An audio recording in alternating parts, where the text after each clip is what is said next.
বলে যে এই বোরকা একদম পুরা মুখ ঢাকা, হাত মোজা, পা মোজা, বোরকা এটা ইসলামের পোশাক, কোথায় লেখা আছে? جميعا أيها المؤمنون لعلكم تفلحون নবী, একইভাবে তুমি মোমেন নারীদেরও বলো তারা যেন তাদের দৃষ্টি নিম্নগামী করে রাখে এবং নিজেদের লজ্জাস্থানসমূহের হেফাজত করে।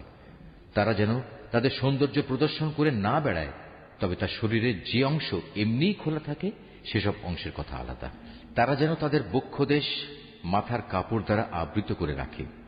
তারা যেন তাদের স্বামী, তাদের পিতা, তাদের শ্বশুর, তাদের ছেলে, তাদের স্বামীর আগের ঘরের ছেলে, তাদের ভাই, তাদের ভাইয়ের ছেলে, তাদের বোনের ছেলে, তাদের সচরাচর মেলামেশার মহিলা, নিজেদের অধিকারভুক্ত সেবিকা দাসী, নিজেদের অধীনস্থ এমন পুরুষ যাদের মহিলাদের কাছ থেকে কোনো কিছুই কামনা করার নেই, কিংবা এমন শিশু যারা এখনো মহিলাদের গোপন অঙ্গ সম্পর্কে কিছুই জানে না, এসব মানুষ ছাড়া তারা যেন অন্য কারো সামনে নিজেদের সৌন্দর্য প্রকাশ না করে।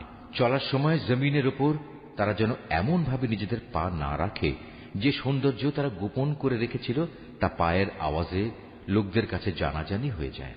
হে ঈমানদার ব্যক্তিরা, ত্রুটি বিচ্যুতির জন্য তোমরা সবাই আল্লাহর দরবারে তওবা করো। আশা করা যায় তোমরা নাজাত পেয়ে যাবে।